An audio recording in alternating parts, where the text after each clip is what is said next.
The war room glowed in a deep crimson hue, pulsing with the slow rhythm of the Vrethel Dominion's war engine. Around a circular table sat the commanders of the most feared fleet in the Orion sector, sleek, scaled beings with eyes like shards of molten glass. Holographic flames flickered across the polished floor, displaying the outlines of destroyed human colonies. To the Vrethel, it was art, chaos shaped into symmetry. Lord Aarkor, supreme commander of the Dominion, leaned back in his chair, his talons tapping against the armrest in lazy amusement. "Another colony gone," he said, his voice carrying that strange metallic resonance the species used to simulate laughter. "They scatter like insects each time we burn their nests." The room murmured with satisfaction. Victory again. Routine. Boredom. One figure, standing apart from rest, spoke softly. "Insects," he echoed, his tone colder than the space between stars. "Yet they adapt faster than any known species.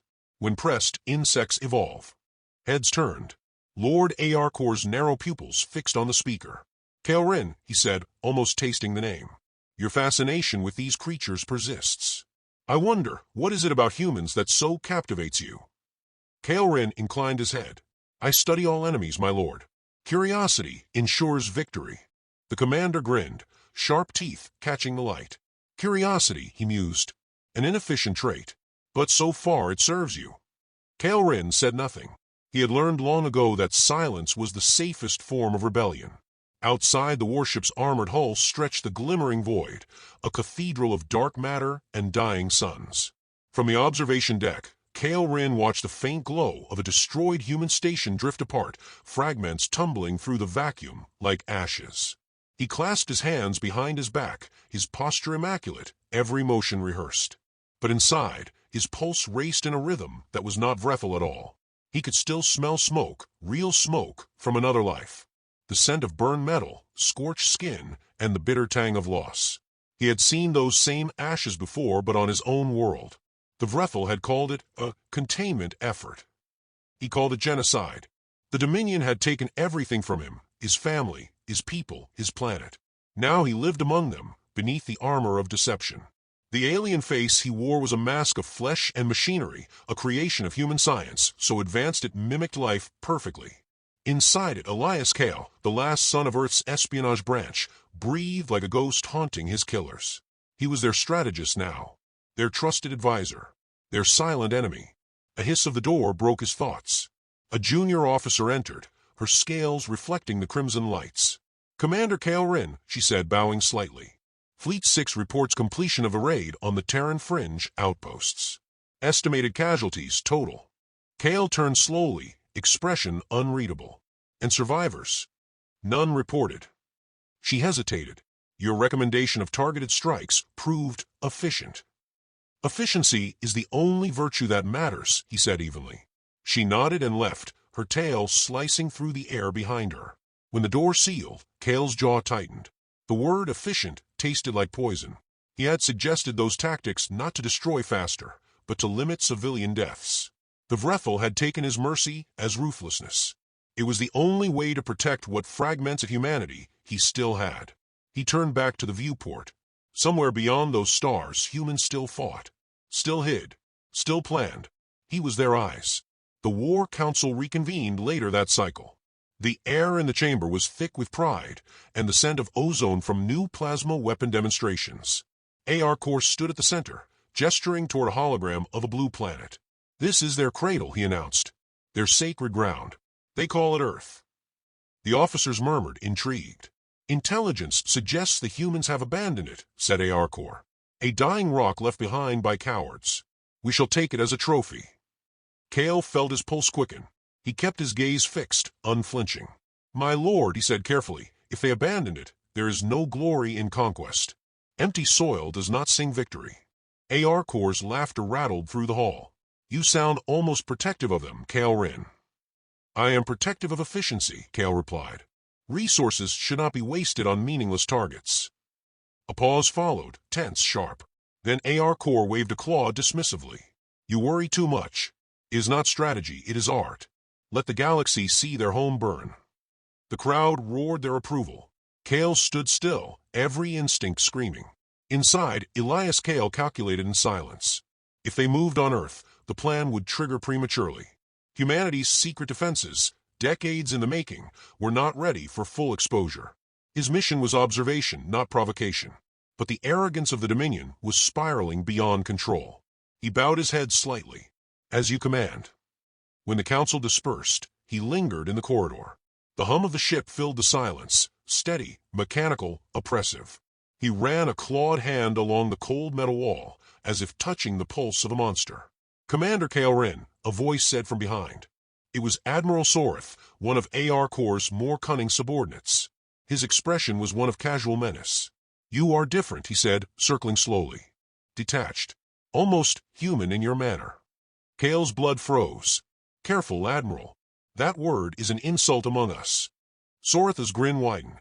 "A jest, of course. Still, one must wonder where your loyalties lie. You speak of efficiency, yet you question glory." Kael met his gaze, cold and steady. "Glory feeds the ego. Efficiency feeds the empire. Which do you serve?" Soreth chuckled. "Perhaps both." He turned to leave, pausing at the door. "Just remember, Kael'Rin, the Dominion devours its traitors slowly." The door slid shut. Kael exhaled, a measured, silent release.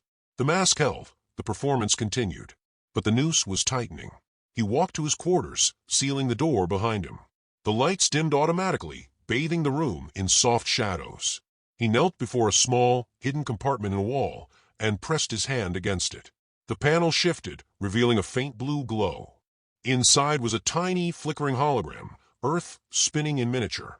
Around it were encrypted transmitters, human design, buried beneath alien components. He activated one. Static filled the room before a coded pulse flashed once, then vanished into the void. A whisper of light carrying a message across galaxies. Status embedded.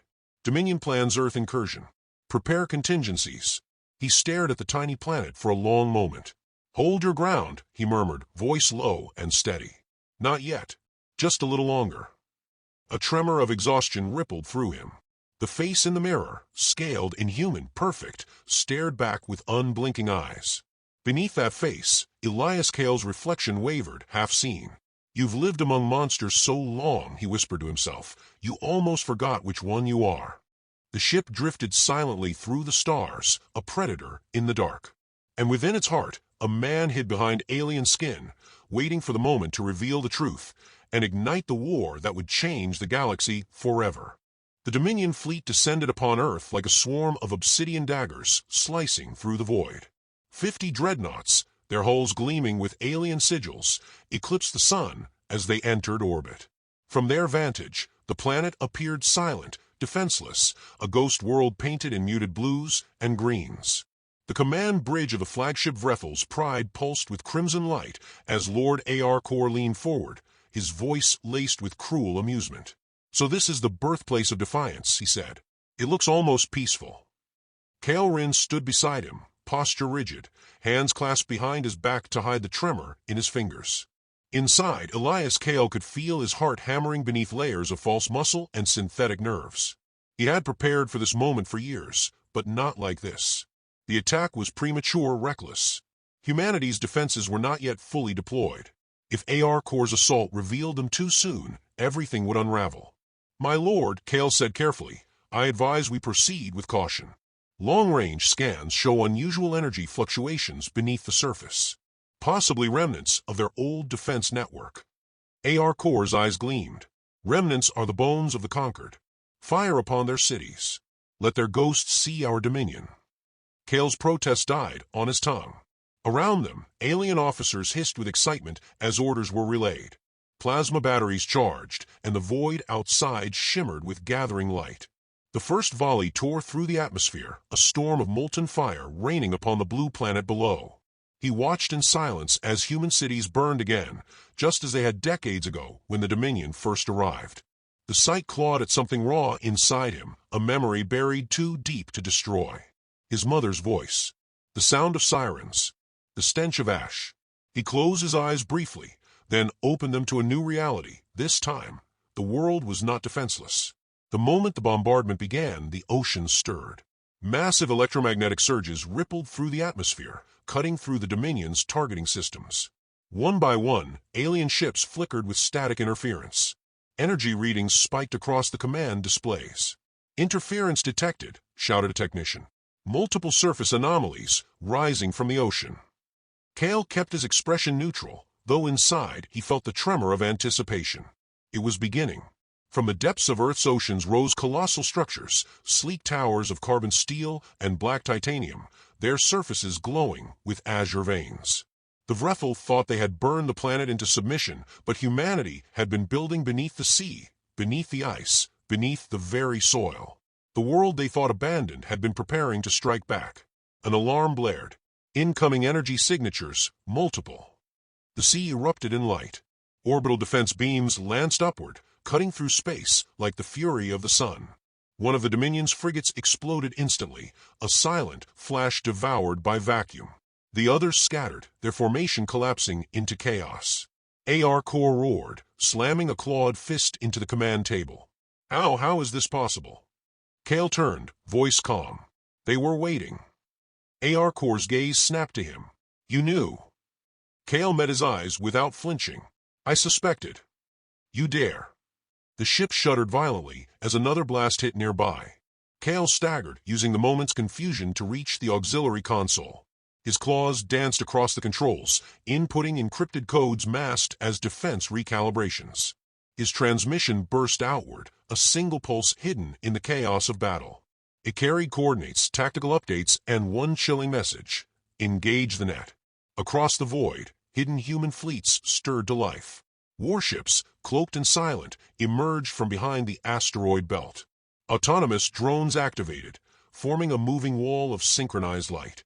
Humanity had not been conquered, they had been studying, waiting, perfecting. Kale straightened as the Dominion flagship struggled to regain control. He felt no triumph, only a hollow ache where relief should have been. He had lived among these beings for too long. He knew their faces, their voices, their strange, cruel laughter. He knew that when this was over, there would be no clean victory. "Commander Kale Ren," shouted an officer. "Their systems, they're adapting. They're turning our own signals against us." AR Corps' fury cracked through the air. "Silence. Destroy them. Flatten the planet if you must." But it was already too late. Humanity's trap was not a fleet, it was the planet itself. Earth had become a weapon. Every communication satellite, every abandoned city, every fragment of ruin was a node in a vast defense network. Energy beams sliced through the Dominion lines with surgical precision. Kale stepped back from the console, his voice low, almost sorrowful. "You should have left them sleeping." AR Corps turned toward him, eyes blazing. "What did you say?" Before Kale could answer, the bridge exploded into chaos. A surge of white light engulfed the viewing platform as human orbital drones pierced the ship's shields. The floor trembled. The screams of the crew filled the air. Kale's mask cracked under the strain, flesh shimmering between human and alien. AR Corps froze, realization dawning. "You." Kale met his gaze, no longer hiding. The human eyes staring back at him were cold and steady. "You never understood us," he said quietly. "You still don't." A shockwave ripped through the ship. Kale triggered the emergency pod, the doors sealing just as the flagship tore apart in a bloom of white fire. Through the viewport, he watched the Dominion fleet collapse into chaos, some ships destroyed, others fleeing blindly into hyperspace. Earth's defense grid shimmered like a living shield, reborn from the ashes of history. As the pod drifted into darkness, Kale pressed a bloodied hand against the glass. "You wanted a war," he whispered. "Now you'll have one."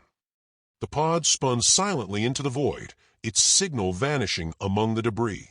In the distance, Earth glowed not as prey, but as the spark of something far more dangerous. The war had gone silent, not in peace, but in precision.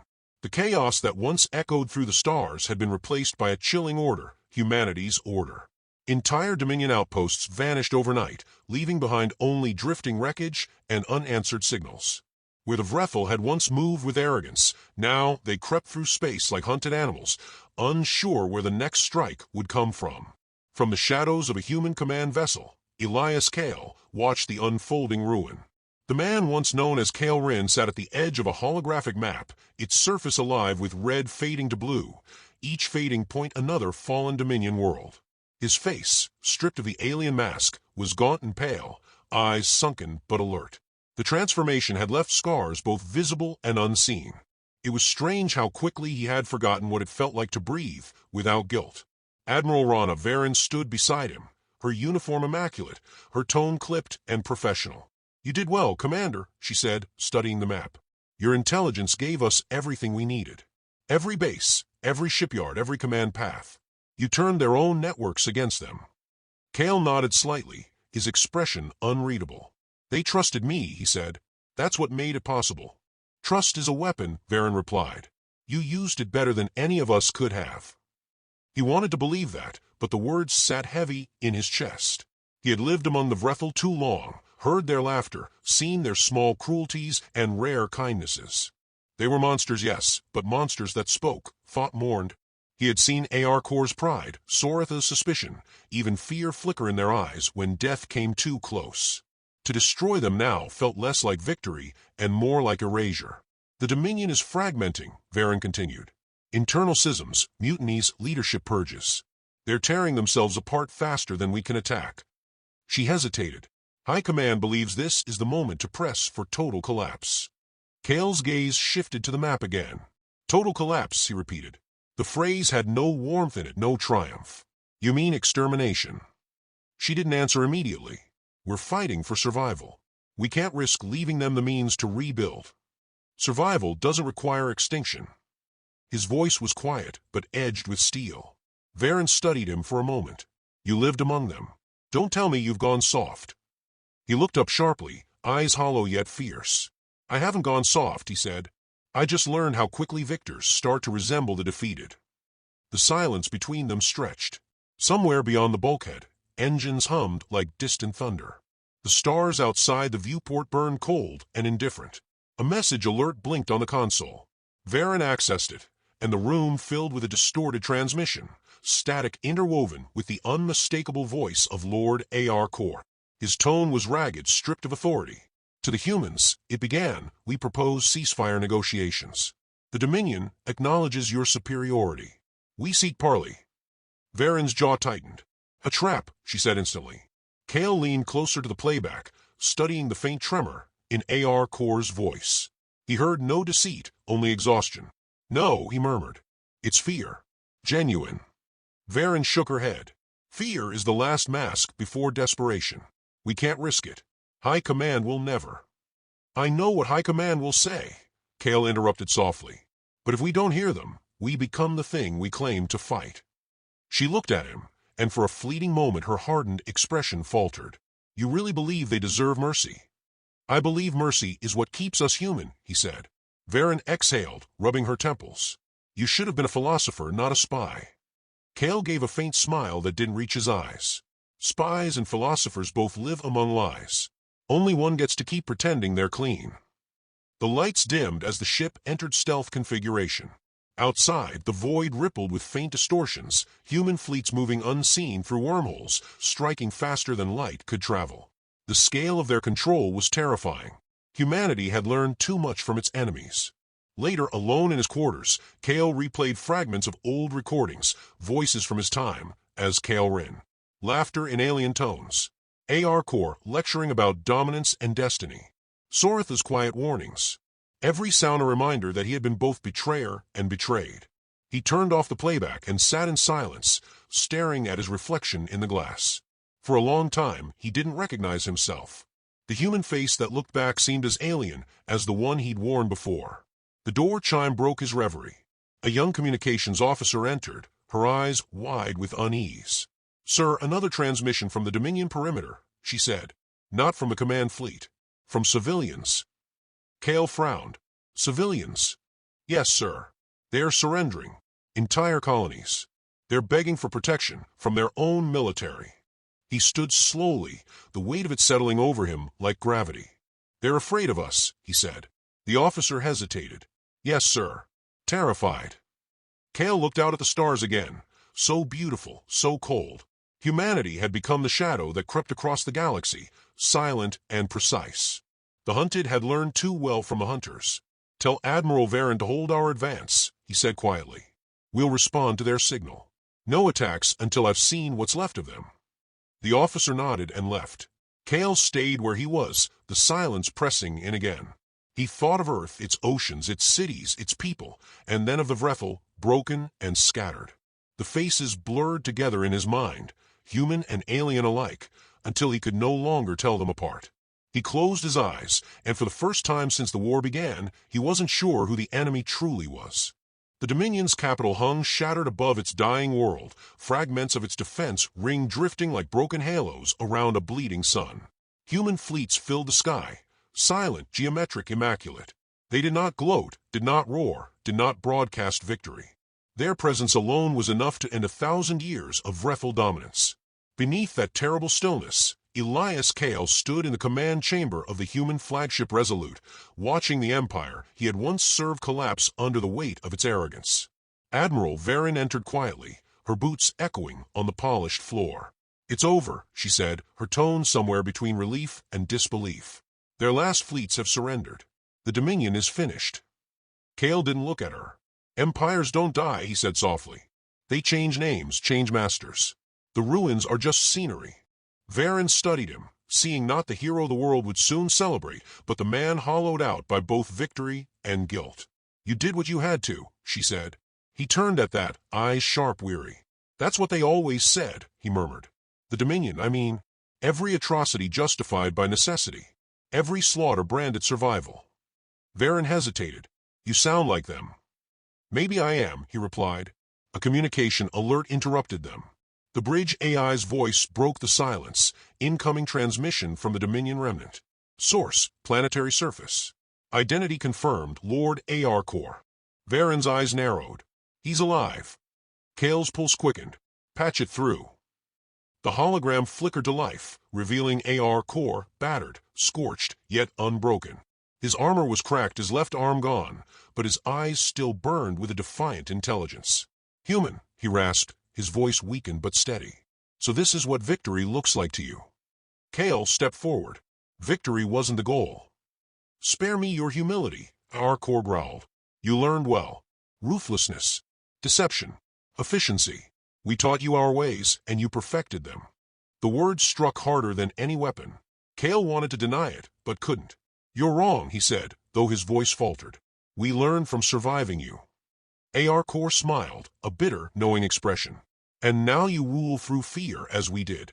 Congratulations. You've become the empire you despised." Varen gestured to cut the signal, but Kale raised a hand. "No," he said quietly. "Let him speak." Arcor's gaze fixed on him. "You infiltrated us, lived among us. You saw what we were, and still you destroy without mercy. Tell me, Elias Kale, when your kind looks at the ashes of my people, will you see justice or just another reflection?" For a moment, Kale couldn't breathe.